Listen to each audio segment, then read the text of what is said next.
We're good too. I gotta get back And to we it. didn't. You could.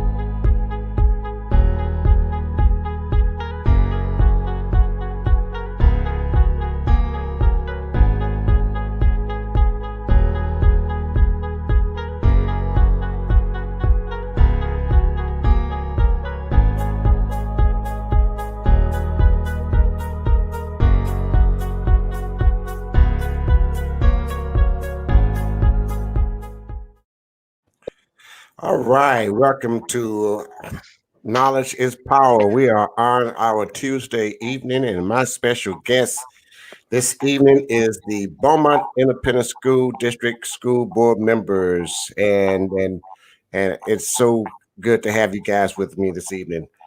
How are you guys doing? Just great. Just fine. Great, Doing great. great, great. Hey, I know you have some big concerns, and I have some huge concerns, and I'm sure there's a lot of parents out there, and not only parents, but the staff out there in viewing. We are concerned about you as well. So I want to let you know our prayers are with you all, the school board members and the parents and the students. So if you're watching this show tonight, you're watching this show at any time, please share it with your friends, neighbors, and loved ones, and especially the parents of the students of the Beaumont Independent School District. I have Mr. Darrell Antwine Senior, who is in you in district. What district you in One, there? District One. District One, and I have Mr. Robert Dunn, and you are at large, right? Yes, I You am. in large, and my good friend Z Zenobia Bush, uh, and you are in District Two. Two. Great. We're going to do a little discuss, just have some discussion here, and I'm sure the viewers are going to be really, really, really ears on. So we got a lot to unfold this evening about this upcoming school district. I mean, this upcoming school year, and we want to be safe going back. And so, what I want to start off with is I have so much notes I wrote down here. Is that all right? Let's talk about Mrs. Bush. Let's talk about the and all three guys. We could all kind of chime in if you like to, but what are the steps in the safe return back to school this school year? Well, our superintendent has, along with her staff, has put a lot of things in place to help us go back safely. Of course, everyone knows that none of our students will be on campus for the first 4 weeks of school, and possibly, depending upon the positivity rate, they may be out as long as 8 weeks. That would be the case for all of our students. But once our students do return to school, those that have chosen the face-to-face option, there are protocols in place where they will have to wear masks if they're, is it fourth grade and up, guys? I think Right, that's right. fourth grade and up, they will have to have masks on. Getting on the bus, they will have to have masks on. The teachers will wear a mask.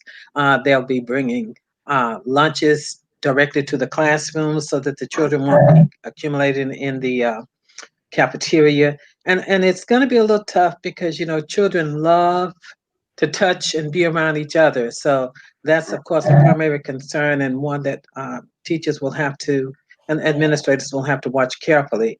But we are putting things in place. The governor has said that he's going to send out PPE equipment to a lot of the campuses. I don't know if we've received any in BISC yet, but um, that's just a few of the things that are happening. And of course, just having the virtual option is perhaps to me the safest option. I know that if I had a child still in school, that's what I would be doing right now. So it's lots of things. If you have anything specific, or if a parent has something specific that they'd like to know, I certainly would be glad. I'm sure either Mr. Dunn or Mr. Antwine can address those issues as well. And they may have something to add to what I've already said.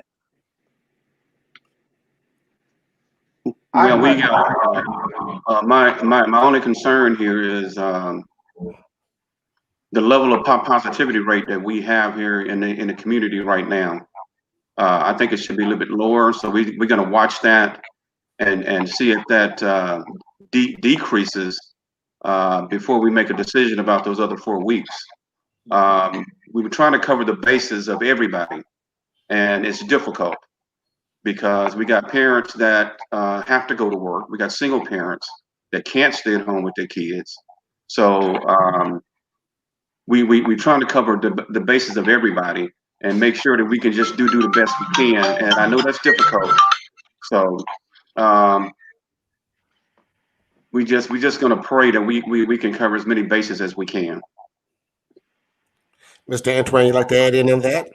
Well, yes, I want everyone out there to understand that this is a difficult situation that Dr. Allen and her staff has to make. No one really wants to make this decision. We were hoping and praying that we would have got more direction from the state and from the governor, um, but that didn't happen. And so Dr. Allen and her staff is doing a great job trying to make sure that they hit every perspective when it comes to the teachers, when it comes to the kids, and when it comes to the parents. And so I'm asking that everybody just be diligent. This is not a decision that we made or Dr. Allen made. This is a decision that was made higher than us, and we have no choice but to follow that decision. And we're going to try to follow it to the best of our knowledge. But my grandbaby, I don't have no kids in school, but my grandbaby will be at home. So. Well, that's number one concern. Now, number two is what about the and I think we was talking about that backstage before we come on on the podcast. We was talking about pre-registering your for school, and there has been some problems with, and I guess it's a glitch in getting all the kids registered. And I thought maybe yesterday was it, excuse me, yesterday was the deadline, or they extended the deadline for registering the kids to school. The deadline is extended, I think, to next week, and we may have to do it a little bit further than that. But right now, as of last week, it was like only a 40% registration rate, and that's not going to work. We're going to have to get these kids registered, and yeah, it was a glitch in the system, but we got to get these kids registered because we need to know how many on-campus teachers that we're going to need, and how many going to be online. So, and we can't even plan, or Dr. Allen and the staff can't plan until we determine how many kids we're going to have on both ends of this. So I think they're working on that right now and glitching that system. But I think you guys can talk a little bit more about that, Z. I did. I helped a student today actually go in, and they had to start from the very beginning where they had to set up the parent self-serve first. For those parents that have already done parent self-serve because they constantly check in on that student's grades or things of that nature, they won't have to go through that step. They can just go directly into parent self-serve and click on the registration tab. However, if you've not done that, you will have to start from the beginning of setting up parent self-serve. The thing that I did notice is that I was trying to help the student. His name was DeAndre. I put in his name as DEANDRE, and the system said it didn't recognize him based on his ID number. So I did call the staff at the campus, and they were very helpful. They told me, well, it has an apostrophe in it. That's the way our system sees it. So it had to be put in exactly as it is there at the campus. So if a parent is having trouble getting things set up, I urge them and encourage them to call the campus so that they can help them walk through those problems that they're having. And if they, if they're not greeted with a friendly tone or some assistance, then they need to try and call one of their board members or even call the administration building. The system is very slow. I did run into that today when I was helping this student. I'd click the submit button. I'd have to sit and be patient and wait, because we have a tendency when the submit doesn't work, we want to click it and click it and click it again. But it didn't take all that. If I would just click it and wait, it did eventually move on to the next system. So the system is functioning. I did talk to Dr. Allen shortly before coming on to get the numbers from her. And right now we have 6,293 students who have registered for virtual learning, 2,623 students who have registered for face-to-face learning after the 4-week period. So that's a total of 8,916 students, which is about 50% of our students have been registered. So like Robert said earlier, the deadline has been extended to the first day of school. So parents can continue to get on if they're having trouble. I would suggest go on late at night. It's probably the system probably isn't taxed as much, and you can probably do the registration faster. But don't give up. That's the key thing. Don't give up. Just keep at it until you get your children registered. That is very important, don't you think, Mr. Antwine, that we get these kids registered in school? Because it's been since March since they've been in school. Well, yeah, definitely, Tony. But all of us here care about the kids and the teachers and the kids first. I know that was my main thing. The kids are first, and so my thing is I need to make sure for me that these kids are safe. And people are asking, well, what are y'all doing to keep us? It's not what we're doing. We're doing exactly what TEA has charged our superintendent to do. And we're trying to help her at the best because believe me, she's worried, she's concerned.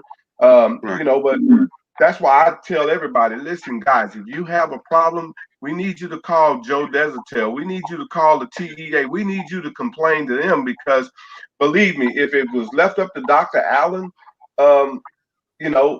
her decision wouldn't be what she's trying to do. And I've watched her. I've watched her face, how it changes and how she's concerned and how she's worried. People don't see that part, but I have. And so she's doing her best. And so we're just asking parents and grandparents, students, we need to be patient at this time because we don't know what tomorrow holds. I'm glad you emphasized that because I'm really am glad you emphasized that because it's actually the TEC is who is the guidelines that Dr. Allen is following. Right, TEA, the TEA. TEA, I'm sorry, TEA. I'm sorry. Right, that's correct. And so right now, so what we're going to be doing now in the next 10 days, I guess we're going to be trying to get all the parents and the grandparents and godparents, everybody to try to register their kids in the to register for school.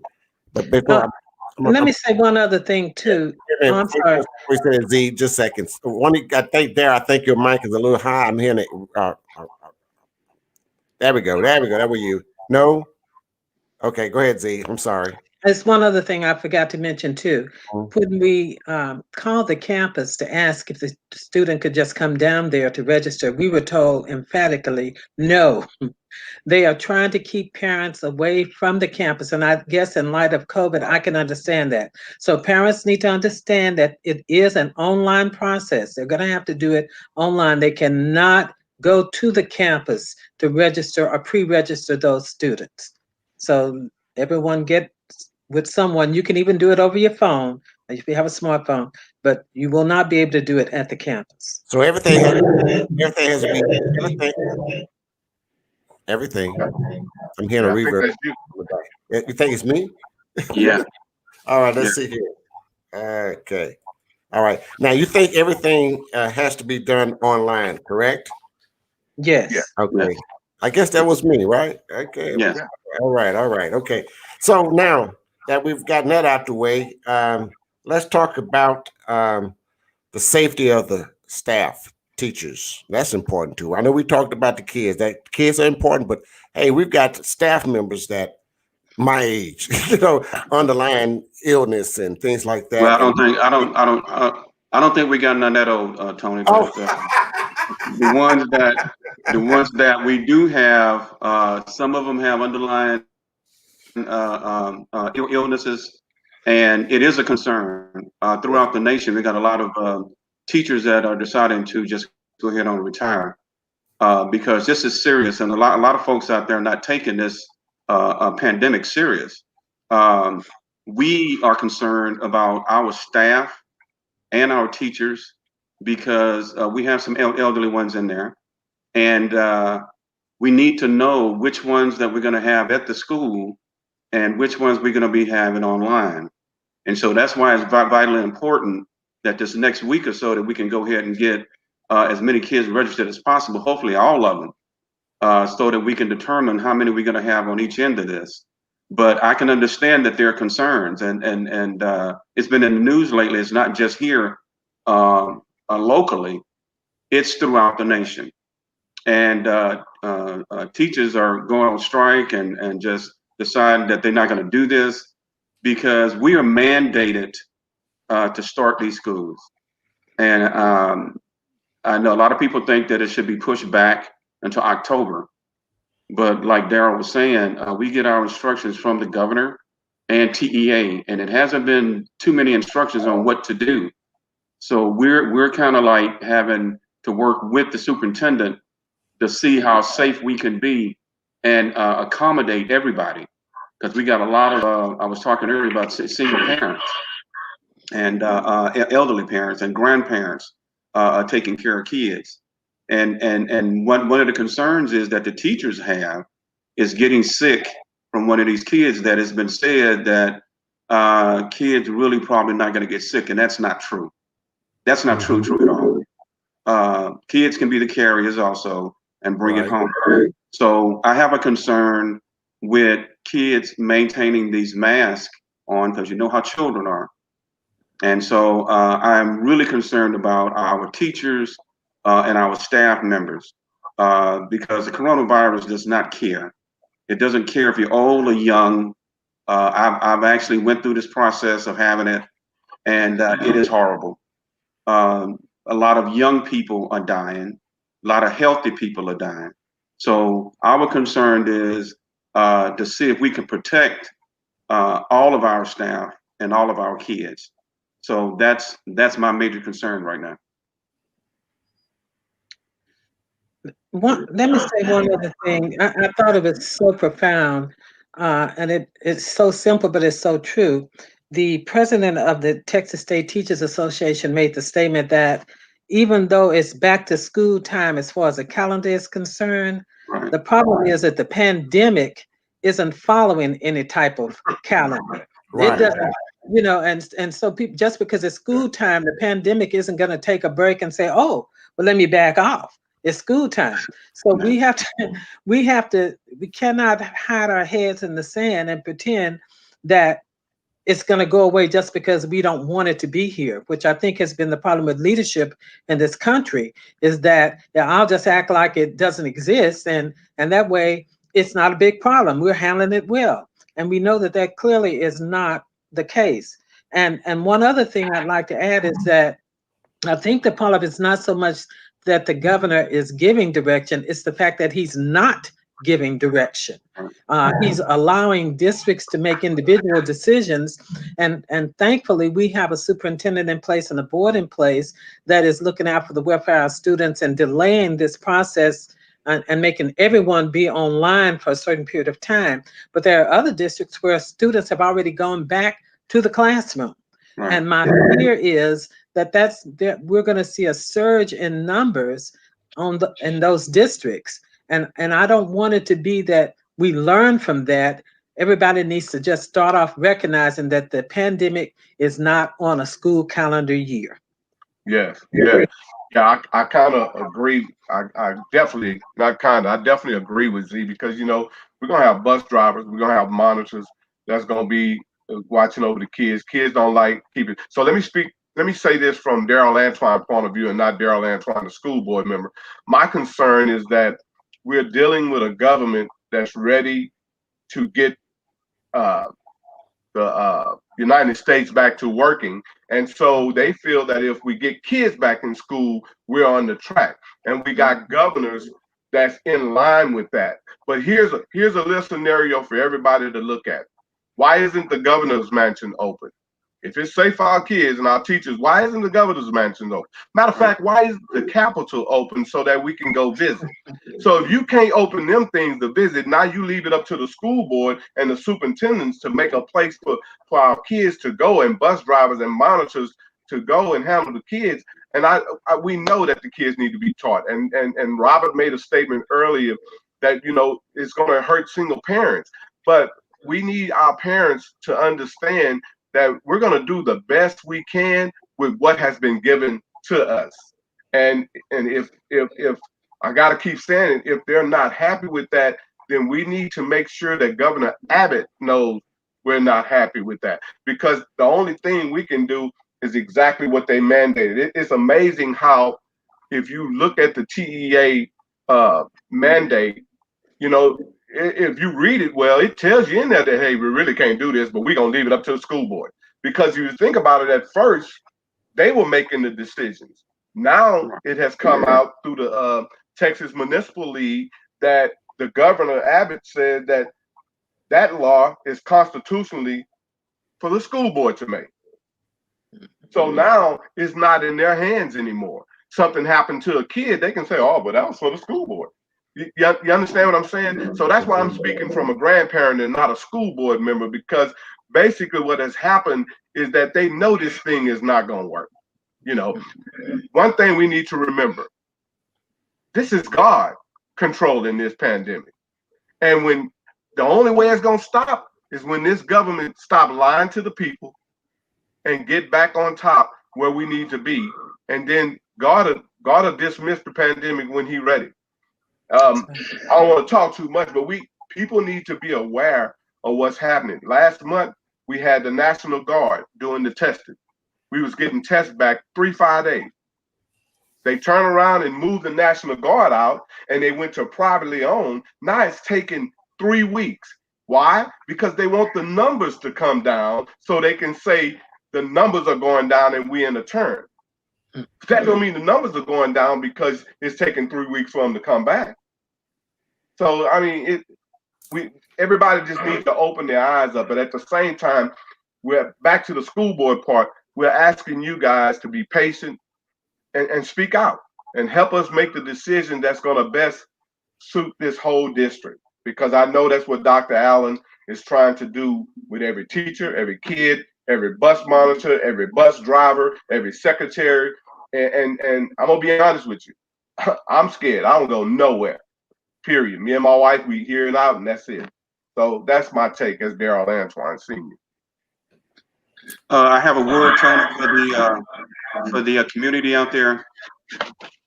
Could everyone please talk to their children and explain the seriousness of this pandemic and the importance of keeping that mask on? This is not a game. There was a district I heard about in the news where 260 staff and teachers is tested positive. And that's a major concern to mine, that if we have an outbreak here, it's going to be ugly. So we're going to have the teachers doing the best they can, maintaining safe distances with the kids, but we need to have the kids understand that they have to keep the mask on, and they can't be playing around with this. So I just encourage the parents to explain it to them that this is serious business, and to please follow the teacher's instructions. Good instruction, Mr. Dunn. Let's move on to another particular concern I have, and I've been thinking about this for a few months as well. And I noticed here in my notes that the loss of students learning from loss of in-person instructional time due to COVID-19 since March. We already know that. But how much in-person instructional time can the district safely accomplish for the school year, and will that be enough? Probably not. Probably not. No. The best way to learn is in person. And that's been proven throughout time. Unfortunately, with the pandemic the way it is right now, we can't do a full everybody in the classroom right now. And what we're trying to see is, what is the outcome? Like Darrell said, we don't really have any instructions from TEA or the governor. They're landed on the district's board members and superintendent. So I think Bridge City already opened up. So we're going to have to watch and see how this works. And they have a lot of their students. Matter of fact, the majority of their students are there in person. So we're going to have to see how this works. But it has been proven that in order for these kids to learn, you have to be in the classroom. But you teach them the best you can right now under the circumstances. Because I'd rather for my child to maybe not learn everything right now that they should be learning, and not be sick and not die. And so that's the major concern right now. We're gonna do the best we can, Tony. And as soon as they get a vaccine or or to tell us that the numbers are way down here as of the positivity rate. We're going to try to get as many in there as possible. What the parents need to understand, if you start out in class, whenever we do start, you have to wait till the end of the 9 weeks if you want to change it, and vice versa. So we're going to be looking at the numbers real closely at the positivity rate in Jefferson County, and see if we can add more students in, or if more students want to be in person. But like I was saying before, the parents are going to have to talk to the kids about the seriousness of this so we can keep the numbers down. But obviously, in order for them to learn and get as much education, instructional time as possible, they're going to have to be in the school. We have lost a lot since March. Yes. And that's why they say during the summer, kids lose a lot. But now if you're talking 6 months already, and we start another school year, we already behind the curve. And that's why we're of the mindset right now that we should not be even considering a STAR test at the end of the school year. And that request has been sent in, but they're not going to give us an answer on that, because they want you to continue to teach the kids as much as possible, which that's what our job is, and that's what we're going to do. But in order for them to learn the way that they should be learning, they would have to be in the classroom the majority of the time. But we don't know if we can do that right now. I think the decision has been made that the STAR test will be given, but it will not count against students for this upcoming year. So that is a little of the pressure. I thought that was only for 4th to 8th grade. I don't think so, but someone can check that out. But I do know that the assessments were not going to count. I know that even last school year, even at the high school level, the STAR test did not count against students. So I'm assuming that it will be the same type thing, but I don't want to misspeak. But the other thing is that the BISD did this year, for the first time that I've seen, build into their calendar 2 weeks for remediation of students who are behind, to kind of help give them a little extra time to catch up. So there's a full week, I think, in October, and then maybe in May or June. Guys, help me out. Okay, those students who are kind of behind, they will have extra time to be with teachers and catch up on some of the skills and things that they're behind on, whereas students who don't need that extra week will be out for the week. So that has been built into the calendar. Now, we may have to use that time if something like a hurricane comes, or we have to end up shutting campuses down because of the virus, and we have to shut everything down. But there are things put in place, because we recognize that everyone, not just BISD, but all the students in this country are going to be behind because of the effects of being out of school. Now, the thing that parents also need to know, though, is in March when we were out, we were using some little programs and we were just kind of appeasing people, but this is going to be a much more rigorous course of study starting when school starts. They will have to get on. They will have to follow the instructions and turn in the homework and do whatever they need to do in order to pass those classes. They will be required to attend, because attendance is going to be counted against students if they're not doing these things. So it's not a plaything. So parents need to be aware of that. Now, what I have seen is that the district has put in place this Google Classroom, and there's training available on the website, but they're saying that parents who have to work during the day, they can then help their students at night. You're not restricted to only having to do it during a certain time frame. So there is some leniency in the system, but everybody is going to have to kick in to help our students get to a level where their comprehension and skills are where they need to be. And of course, they still won't be where we want them to be.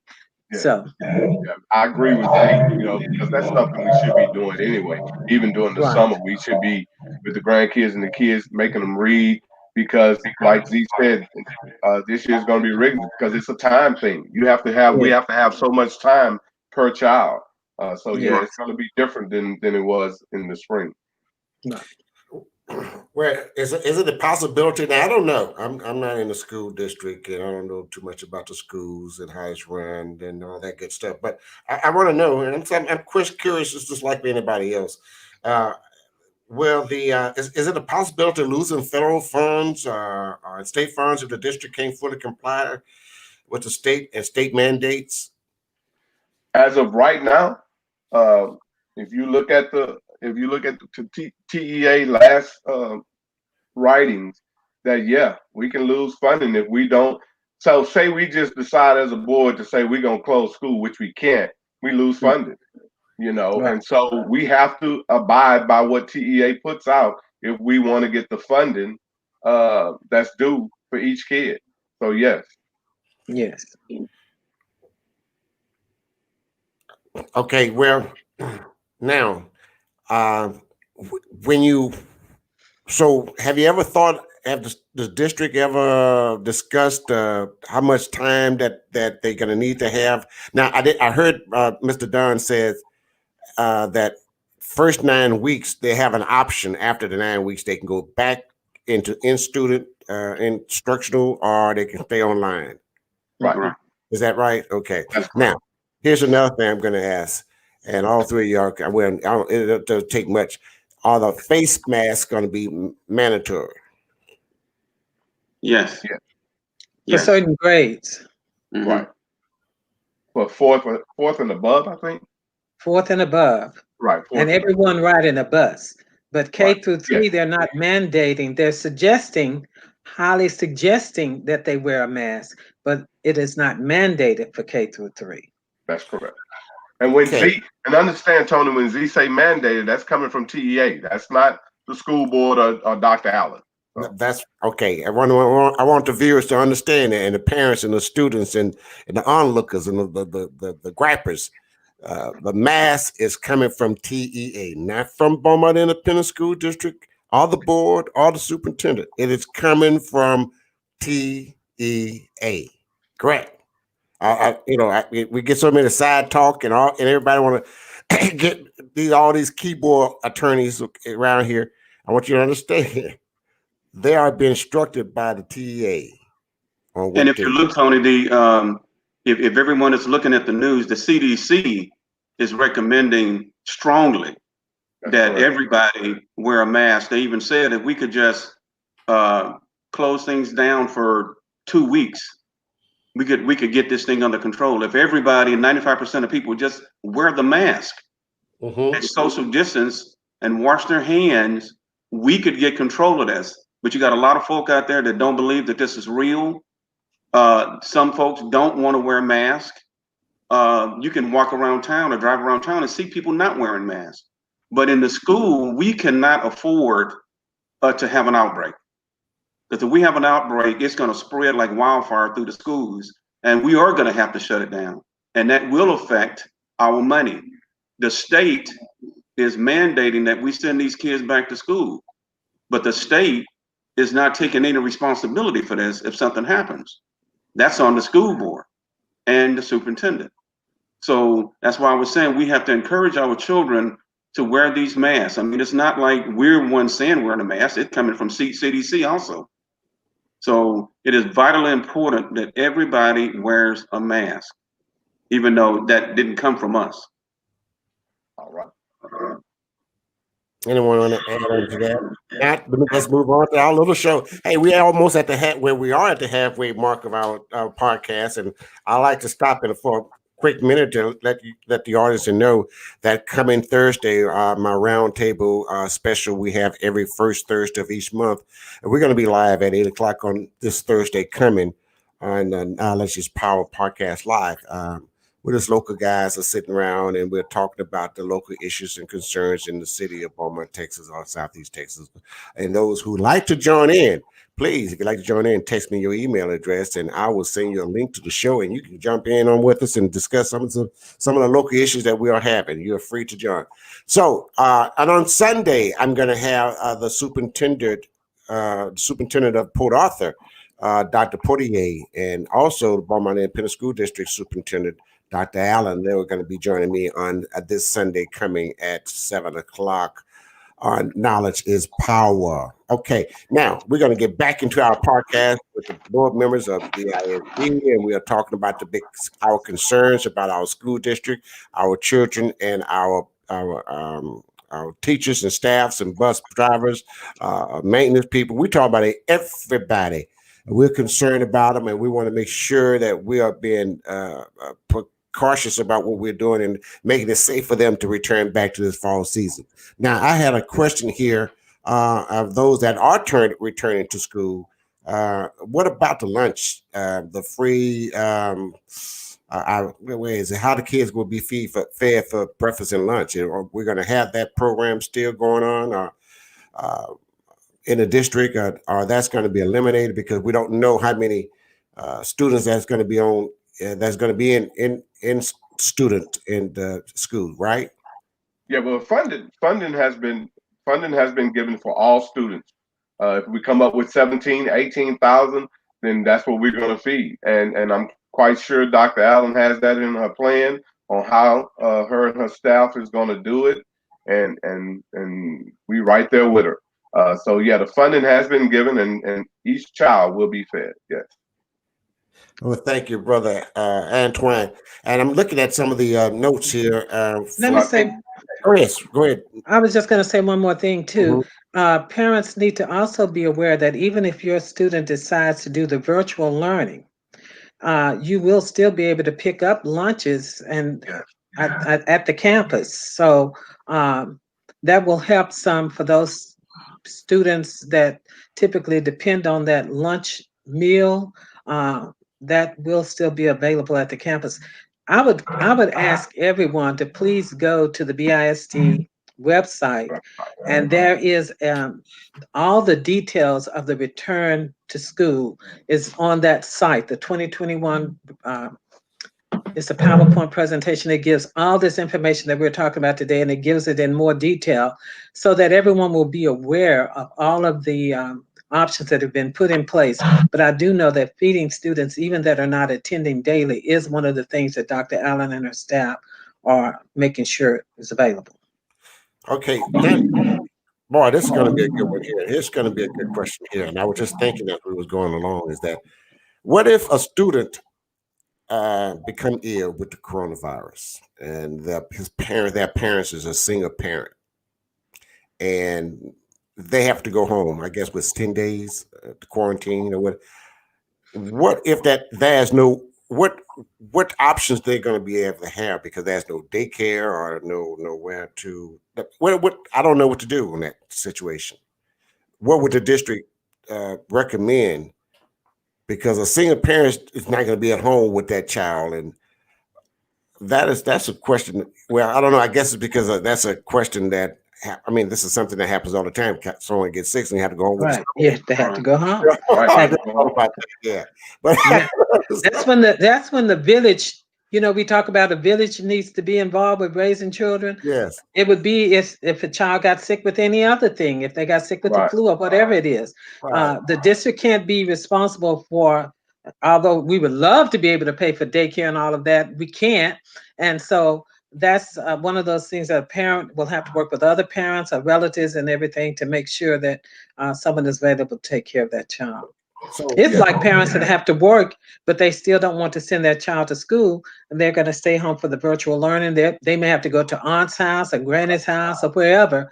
But it's going to take that village to raise. I kind of agree with Z, because it used to be like we were, Tony, when we were coming up. Everybody was at everybody's house, and everybody knew it. We need to get back to that. The neighbors need to know their neighbors, and family need to get back close. And I think that was the reason God allowed this to come, because we were too far away doing our own thing, and so now we need to come back together like we supposed to have been anyway. So we just need to help each other.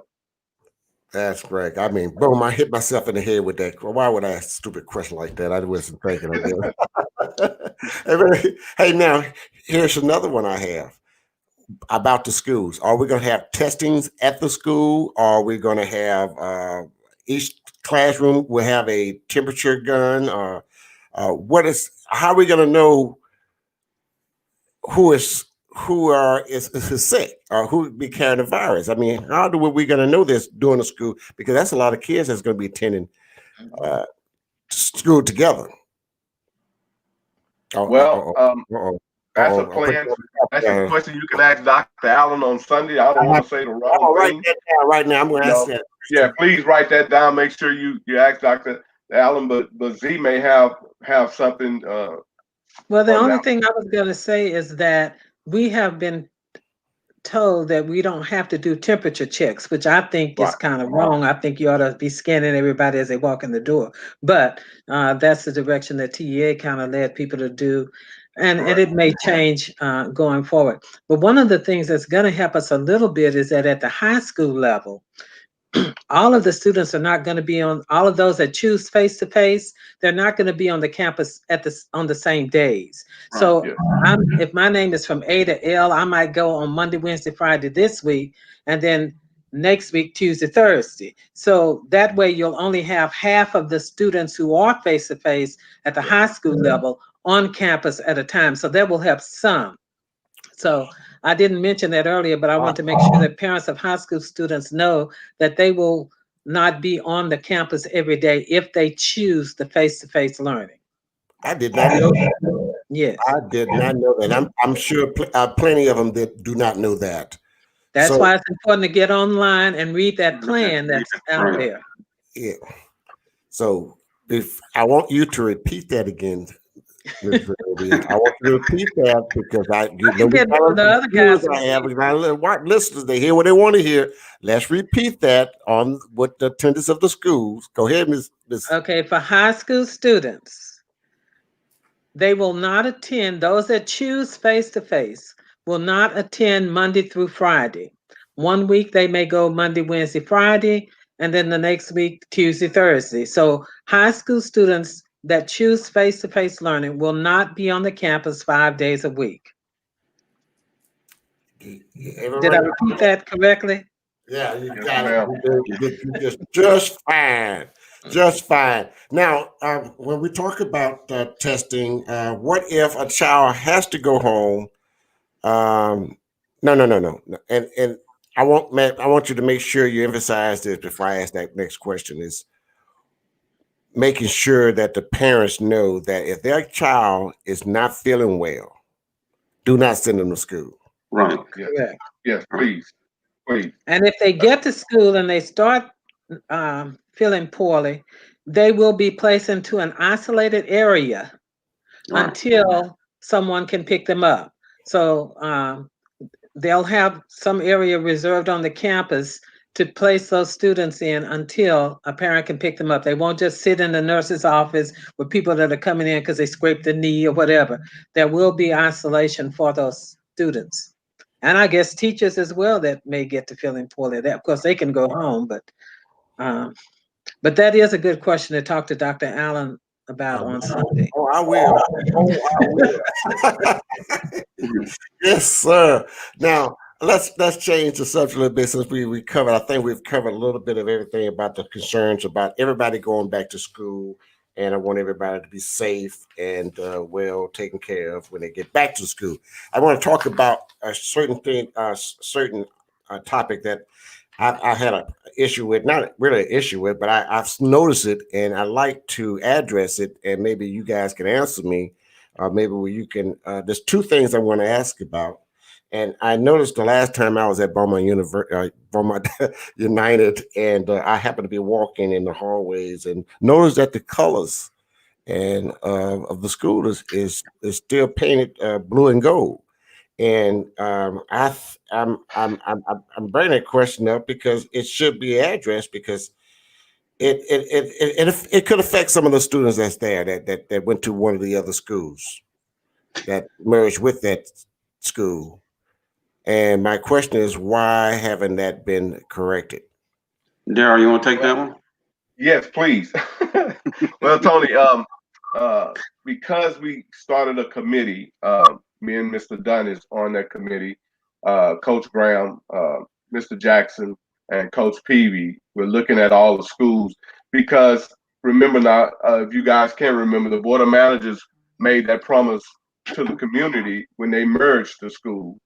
that everything that school needed would be taken care of. And here we are going into 3 years, and that have yet to be done. Now, I understand right now that the pandemic is in the way, but once God relieve us of the pandemic, we're gonna go heads first on that, because the promise was made to the community. We lost the school because of it, and so we need to take care of it. And whatever money that we don't need to spend at, we need to make sure that that money is put aside to make sure that these colors, these fields, and these schools be up to par. We got a 6A school and a 5A school, and our tennis players got to play out of town because they can't play home. So stuff like that needs to be done. But right now, the most pressing thing right now is this pandemic, and that's where our focus is at. But I guarantee if I'm still here after the pandemic, we going head first with it all the way, 100, because we need to get kids have prides too, just like we have pride. And we want the Mercedes, and they want their school colors. You know what I'm saying? So. Number And two. another word on that, just so that the community know, Darrell, Mr. Antwine and I have addressed that with the superintendent and her staff, because that was a major concern, and so we are going to fix that. It's going to be fixed. Okay, one of my other concerns that's tied into that to school colors is that I had a podcast maybe a month ago with some young seniors from Beaumont United, and I was just in awe to find out that the things that they were concerned and upset about is that a lot of them was expressed that they felt like they was going to school and they felt fairly mistreated. In other words, they felt like they're not getting the same education or the same classroom. They're not getting the same material. They're not getting the same thing that the other high schools get. There's only one other high school in BISD, and that's Westbrook. And they were comparing the difference between the two schools. And I think this is the second year or the third year of BU. Going Right? into the third year. Third year. Right, and I remember going up to the school board 3 years ago before this merge and asked to make sure that we have the kids have the equal opportunity at both schools. Yeah. And now I come to find out that it has not. And I guess can I address that with you all, or should I wait till Sunday? You could address that with us, but you need to understand that Darrell and I just got seated, and Z not too long before us got seated on this board. Mm-hmm. There are many issues that are being addressed. We ask many questions, and we have some of the same concerns. We have talked to Dr. Allen and her staff about this, and so you need to be a little bit more specific when you're addressing certain things here, because we have addressed many of them. Mm-hmm. So, like Mr. Antwine said, money is going to be put aside because he and I is on that committee to take care of some things at Beaumont United. I actually did a walkthrough there and several other schools, including Martin Elementary, that had some concerns about the roof. We are the people that needs to be talked to. If you have an issue about differences in the schools, if it has anything to do like material wise, you probably need to contact Mr. Antwine and myself, because we can go straight to them with this information. Like I said, we have already addressed some. If people want to know what's going on, I know Mr. Antwine probably get a few phone calls, but I'm an at-large member for the entire district, the whole city. And my number is in there.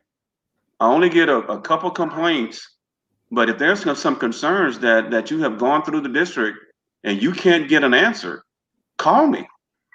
There were some other people out there discussing some things about the board that was never addressed with the board.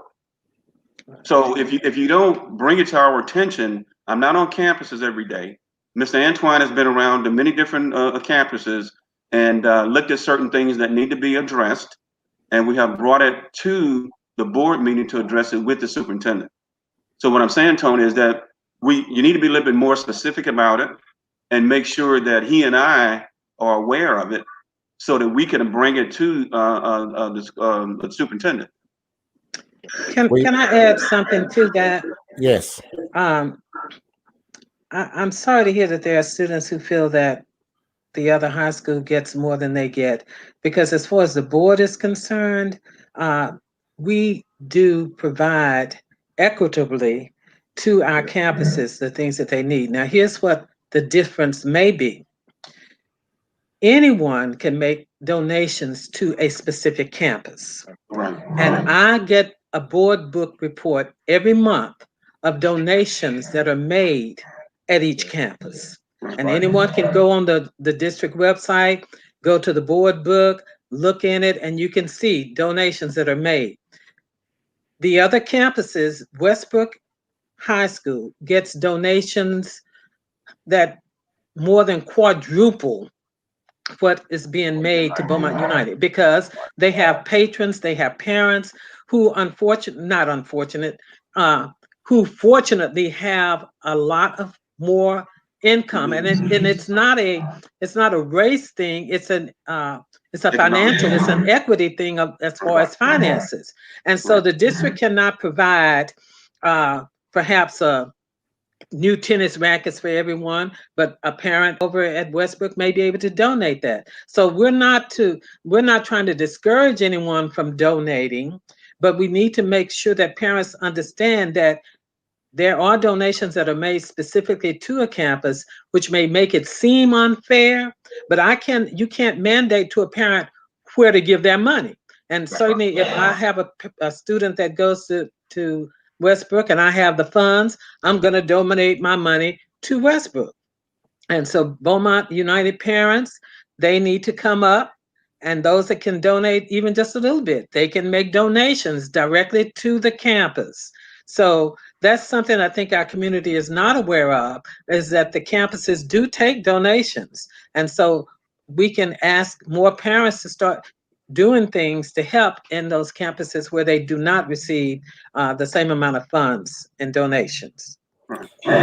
Thank you so much, Mrs. Bush, for clearing that up with me, because when I had those kids on and I got so involved with them because they was expressing themselves and they were saying no one is listening to us, and they brought up example about they wanted to paint the parking lot at the school, and the school district said they couldn't, and they said, well, the other school paint their parking lot with their mascots and little different things like that, and but you cleared it up to my thinking now because of the donation, and that's probably part of that they're not getting. But again, we want both schools to be equally yoked together. I mean, and not yoked together, but we want them to be equally balanced, and like Mr. Antwine was saying about the tennis courts, and I'm sure there's more other things that's going on over there that we're not aware of, but that's a disadvantage for the other students in the school.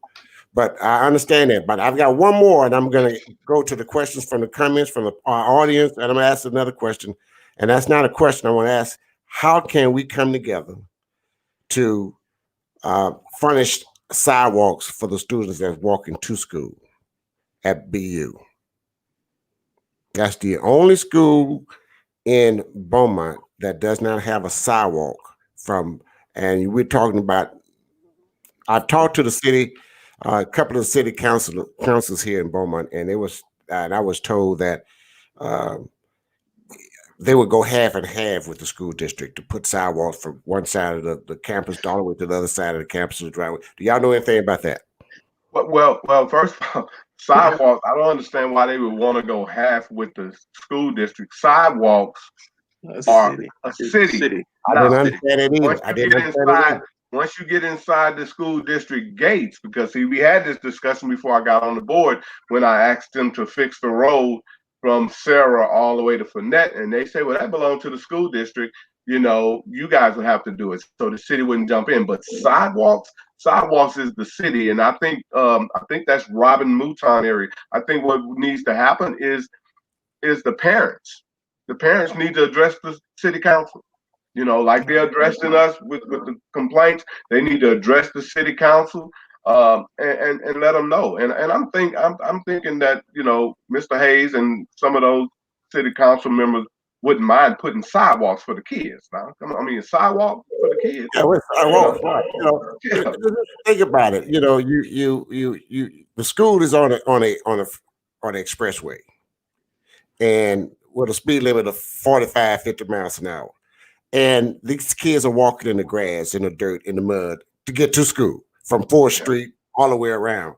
And that is the only school. And I drove around and looked, that's the only school that's not furnished accurate sidewalks for kids to walk to school in. And they're walking in the street, they're walking on a highway, they're walking, to get to school. Well, let's make sure we politically correct now, because in the front of Westbrook, the front part of Westbrook, there's no sidewalk, but in the back there is. So right. But the way that the schools are designed, right. That's correct. Right. It's a different design the way the schools are designed. Right. Anyway, that's just something I need to know where to go with this, and I'm going to follow up with it with that the city council. Because I did approach a couple of the councils, and that's what I was told. So I'm gonna follow up and I have to dig a little deeper on that. But you know who I'm dealing with? City council. Well, if you find out something different, then that would be a good time to get with our superintendent.